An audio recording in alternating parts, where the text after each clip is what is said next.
I'd like to call this meeting welcome. To start, I think we would need to approve minutes. Roll call. Sorry, we don't need to approve minutes yet. We need to do roll call. Can we start with roll call? Yes. Jonathan Dodson. Present. Tasha Egan. Here. Ophelia Cancio. Here. Richard McCown. Here. Ava Scaramucci. Sandino Thompson. And Brent Wall. Here. You have a quorum. All right. Thanks to Richard for making sure we had roll call today, or we had quorum today. So, all right, we're going to do approval of minutes next, July 10th, 2019. Do we have a motion? I will motion to approve minutes. Do we have a second? Second. All in favor? Aye. Aye. All opposed? I'll abstain. We have no cases withdrawn, and we have no continuance requests. We have nothing on the consent docket, but we do have cases for individual consideration. BCA 19-00017. Do we have someone who would like to present on that? Mr. Chairman. Yes. I have to recuse myself on this issue, and I actually signed the application as property owner, 119 East Reno, and so I got to go be part of the presentation crew. I don't know, do we still have enough to hear the case? Fair enough. All right. Can I recuse myself? Please recuse Have yourself. Your permission? Yes.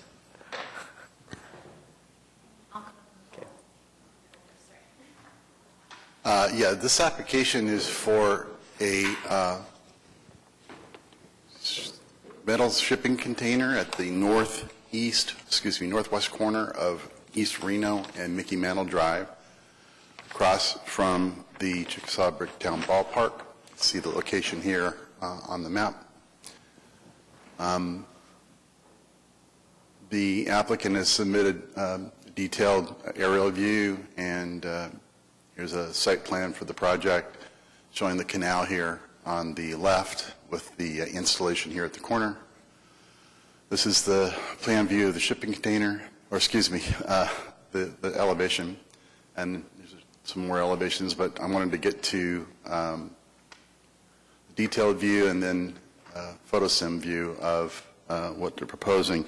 In our staff report, we touched on a couple of items, one being building materials.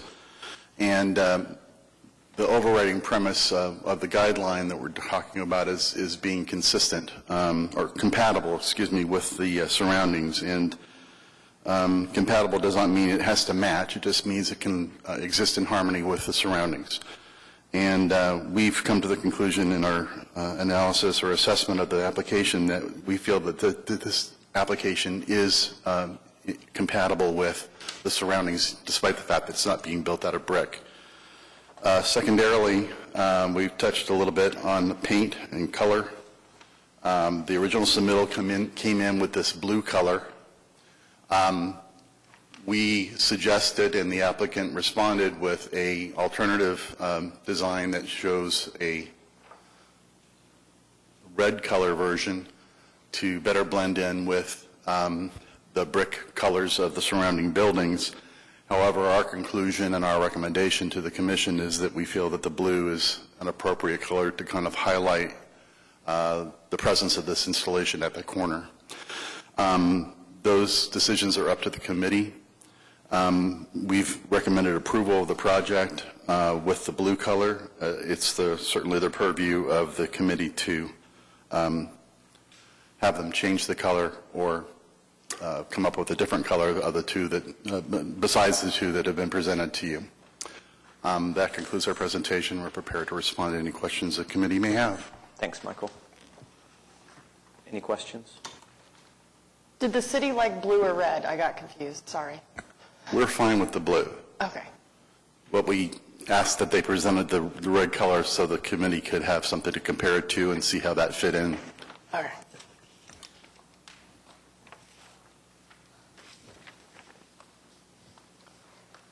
Would the applicant like to speak? You state your name and your address, please.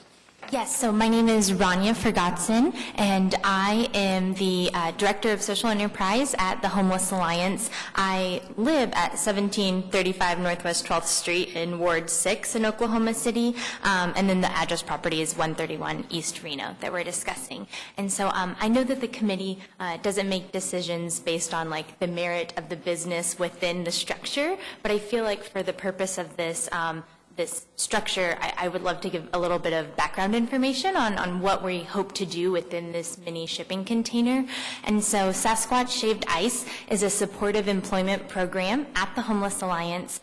We exist to offer employment opportunities to youth that are at risk of homelessness in our community and aging out of the foster care system. We currently operate one shipping container snow cone stand in the Plaza District, and we are currently in the midst of our third season in the Plaza District. Originally, our first year of operation, we were permitted by the Plaza Design Committee for one location that was on the corner of Indiana and Blackwelder. That went really well, and so well, in fact, that the business behind us actually ended up developing after we incubated that space, and so then we moved to the corner of Indiana and 16th Street in the Plaza District, where we've been for the past 2 summers with Lyric Theater as our current landlord. We chose Plaza District originally because my husband, Whitley, and I actually live in the Classen Tin-Pin neighborhood directly south of Plaza, and we really love our neighborhood, and as we were getting to know the youth in our neighborhood, and also Whitley's really big into data, and so he likes to dive into like census reports and things like that. As we were diving into that, we found some really remarkable information. 73% of our neighbors identify as a minority, 66% of our neighbors identify as low income, and only 58% of adults in our neighborhood hold a high school diploma. And beyond that, whenever we look at the employment rate for teens within our neighborhood, only 14% of males in our neighborhood hold employment, and only 2% of female youth in our neighborhood hold employment. And so that was really remarkable to us, and we felt like we had an opportunity, especially with the vibrant district of Plaza just being a few blocks away, to make a difference in that community. And so we launched our first snow cone stand. We've helped employ over 19 youth so far over the past 3 summers. We work very closely with Carolyn Williams Center, which is a transition home for boys that are currently transitioning out of foster care and experiencing homelessness, and just a short walk from our stand. We have 100% high school graduation rate with the seniors that work their way through our program, and out of all of the youth that we've worked with, only one has come from a household where both parents graduated high school. And so this is huge. We're not just talking about first-generation college students, we're talking about first-generation high school graduates. Because of that success and because of our impact, we recently connected with Sue Ann Arnall and the Arnall Family Foundation, and they've given us this wonderful opportunity, as well as Richard McCowan and Avis Scaramucci, to open up a second location in Bricktown, where we hope to, again, continue working with partner agencies like Pivot and CSU and Youth Villages to specifically employ youth aging out of the foster care system with this current stand, and hopefully increase the success that we've seen over the past 3 seasons in Plaza. And so the only other thing that I would add is that, we have an impact on the youth that we are serving directly with, the wages that they're earning to either help provide for in their households, or maybe to establish their very first household and stability for the first time in their lives. But outside of that, I really think it's special, the placemaking that our stand is able to do as well. We talk about, Oklahoma City and communities being for everyone, and I really love snow cones, and one of the reasons that we went with the snow cone stand is that it is a more affordable price point. We have, you can get an entire family snow cones for under $10, right? Depending on your family size, it might be $5. And so because of that, I think it provides opportunity, like our neighbors that we talked about that are maybe lower income in the Plaza District, they have a space within plaza now, where they can come and they can purchase, and their kids can be a part of that development and be a part of these districts as they boom and as they grow. And that's really exciting. Whenever you think of a normal snow cone stand, you think of it in a Walmart parking lot, driving by, and that's a good business model. It works. But being able to place this in these like really, really vibrant parts of our city, I think it goes a long way as well. Will this look, it looks like it is, but will this mimic the one you have in Plaza? So it's a little bit different. We have we've redone our logo since the Plaza District with a local artist named Dusty Gilpin, and so this will have the Sasquatch hand holding the snow cone logo, and so this is what this one will look like. We're actually, because of like Plaza walls and all of the mural things going on in Plaza, we're currently working on like a rebrand that will be really colorful and vivid to match what that district is becoming. But we felt as if like a classic navy white inside of the shipping container. Again, like unlike a traditional snow cone stand, we really want this to be a place where our kids can be proud of. I mean, we're going to have quartz countertops, we're having subway tile, and so we really want this to look really clean and aesthetically pleasing. What will happen in the winter to it? Like, is it going to be used in the winter too? Yes, so the exciting news is since we've been able to partner with the Arnall Foundation, they've actually given us funding, so we were able to hire a program manager, Bryce Daniels, who's with us, and so he's full-time. And so in addition to just managing the stands and working with kids on building employment skills, hosting our monthly financial literacy classes with Oklahoma Credit Union, he also is looking into expanding into like hot drinks and s'mores and things like that we can pilot this winter. And so our goal is to be open year-round at both locations. Question. Yeah. I know you've considered it, but how are you competing with the Sonic that's right across the street and people go crazy with Sonic Ice? Like, is that part of the model and we make sure this is going to be successful, or how is that competition come into your plan? So we currently in Plaza, we have Roxy's ice cream that's just a couple doors down. We have Pie Junkie that's in the district. We have Brahms that is, a very similar price point that's just a block away on 17th Street in Classen. And and we've held a profitable business since then. In fact, we actually use our profits as stand to match dollar for dollar what our youth save. Bricktown has a bigger foot imprint than Plaza District does, and so we only see it being more successful. Okay.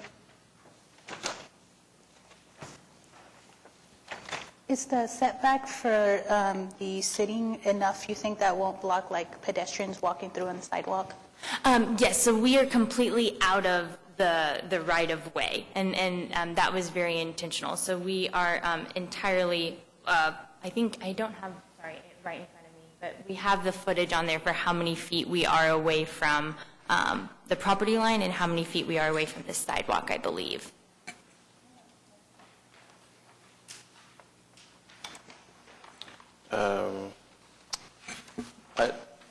Personally, I think this is pretty fantastic. It's a really great way to activate a corner in Bricktown that's biggest claim to fame is usually a car sitting there, Or scooters. Or scooters. So, it's a great sort of carved piece there that you can really get a lot of people into. So I think the idea is fantastic. I agree with the staff report. I think the temporary use of the structure is harmonious, and I think the blue color is fine. So I did have a couple of questions just about the site furnishings. Okay. On your application, you showed just kind of a generic sort of two wooden tables. Typically, when we look at these, we really want to have more of a cut sheet on what that table actually is, who manufactures it, those kinds of things. Okay. So is the picture here just kind of a representation of the kind of table that you're going to do, or is this the actual table you're going to do? It is not the actual, but it is a wooden stained picnic bench that we are planning on using. We use the exact same thing in the Plaza District. We use artificial turf on the top of the one in the Plaza District. Okay. But because of materials, we were asked by the city to disclude, not include the artificial turf for this location. And so we were planning just to have a dark wood stained 2 picnic tables. If you guys have suggestions or would like something other than that, we are absolutely open to comments or being flexible with that. Yeah, and I can see sort of the thought process. There's stained wood on the actual container, so it's sort of trying to pull all that together. As a person who has put a lot of picnic tables in the public realm, they typically become sort of either an art board or a place to scratch, which may be one of the reasons why you had the turf top over in the plaza. So operationally, I would just, if you go with the wood table, just be mindful that you could have a lot of graffiti, or I've seen some really crazy stuff on picnic tables in parks, public settings, so just to be mindful of that. I think the wood material is fine as long as you know what you're getting yourselves into a little bit. And then we also are lacking a trash can, so we don't know what that would look like. Sorry, I think we submitted a photo, I think it was missing. It's just a metal trash can. You know, like the metal circular trash cans that have the lid, like the Oscar the Grouch used to live in and like pop out of.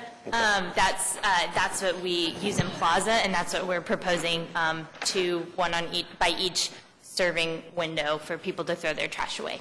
So it'd be a galvanized metal trash can? Okay. I don't know if there are existing trash cans on that corner, but just know that when you throw those trash cans out there, you are going to be servicing way more than just your customer base there. Absolutely, and that's something that we have, like morning checklists, afternoon checklists, and nightly checklists so that our youth and employees know exactly what their expectations are, and so checking the trash will be part of that. The social order is actually our trash partner, and so Texadelphia, we're using their big trash bin space for our waste, carry away, and so we will empty those as needed throughout the day. Okay, thank you. I was just going to point out that I really like the blue because I think the blue actually complements better the surrounding just from, just the color side. So I just wanted to point that out to the community. Thank you. Yeah, we were hoping you'd like the blue. We think that the navy does complement. So thank you so much. Did we make Richard sweat enough? Are we ready to approve? Can I make a motion to approve this with the navy blue shipping container? You can. Second. All those in favor? Aye. Aye. All those opposed? All right. Yay. Thank you guys so much. Passes. Thank Richard, you you. can come join us. Great work, guys. And I brought these. I just so that you can have a little bit about some of our impacts so far. And I know it's not what you guys approve on, but That's cool. Thank you. Thanks, window Ronnie. of opportunity for us. So for you guys as well. Share the info. Wonderful. Do we need to stay or You can leave. have a great day? Thank you so much. Thanks. All right, we have no other business in regard to communications. It looks like we had an administrative approval.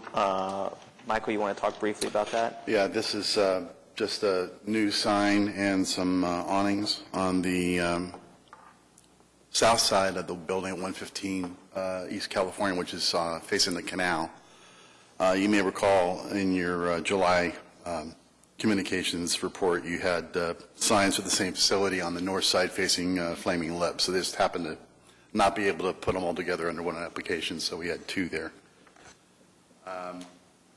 That's it for administrative approvals this month. And then we had an administrative closure. Yeah, you don't get these very often. This is an application that's been dormant since January, and we typically give applicants 6 months to respond to our questions and requests for additional information, and we just never got any response back on this one, despite repeated attempts to get that information. So the 6 months has passed, and we closed the case out. I think this is my first administrative closure we've had since I've been on the board. So, Any comments from planning department staff? We do have a September meeting. Yes. Any comments from committee members? It's nice to not say anything. I do just want to put it into the record. We're charging them $0 a month for the Sasquatch lease. That's probably implied, but just for whatever it's worth, in case this gets reported on. The other thing, one of our best thinkers in the city pointed out, he's like, man, that shipping container is perfect for the history of Bricktown because of its shipping and receiving, of course. Anyway, that's all I got. That's great. Thanks for doing that. I mean, it'll be great. Yeah, it'll be great. Anything else? Anything we want to talk about philosophically, or? No? Lisa's shaking her head. Michael's shaking his head. Well, I hate to end the meeting in 21 minutes, but Richard is going to say something. We have talked about, there's procedurally some challenges to like putting together a conversation where we could do some strategic planning on like where are we going, what do we want Bricktown to really look like in this, Bricktown 0.3 or 3.0, whatever we're doing. I don't know how to get us there to where we really get all in alignment with the strategic vision, particularly with the Bricktown board, DOKC. It's time to do a Bricktown parking study, on-street parking. We've got amazing on-street parking all over the city now. A.J. Kirkpatrick worked on a Bricktown parking study years ago, and it was promised to us as soon as the boulevard got completed, and I believe a ribbon cutting is scheduled for later this month, that we could come down and look at Bricktown parking study. If you spend much time trying to cross Reno at the intersection where the snow cone stand is going to be, it's not the most pedestrian-friendly intersection, and it may be the most pedestrian-utilized intersection in the entire city. Yeah. So I think we've got a huge opportunity, and maybe we take it by the horns and say we want to lead this charge on figuring out on-street parking, and what can we do, because it is complex with the carriages and the horses and all that stuff, but there's been a lot of work done on it in the past. The streetcar certainly has pushed a lot of that out the door, but I think it's time to pick the idea back up. How would we go? I mean, are we even allowed as a board to request that, or? Request the strategic planning or the parking study? The parking study. I will follow up. I think I know somebody is looking at Sheridan, because the combination of the streetcar and the on-street parking and the loading zones and the hotel drop-offs is not working. So, Sure. Is the city not already conducting a study? Because I know in Deep Deuce, as a business in Deep Deuce, we've been having stakeholder meetings that we yeah, had. well, one- there's a downtown parking study happening. I don't immediately know if it's capturing Bricktown, but I can find that out. And then somebody somewhere in there I know is studying Sheridan. So let me ask around on the status of all those things. Do some kind of like master plan for Bricktown that I'm not aware of? There is not a new master plan for Bricktown. Not updated, okay.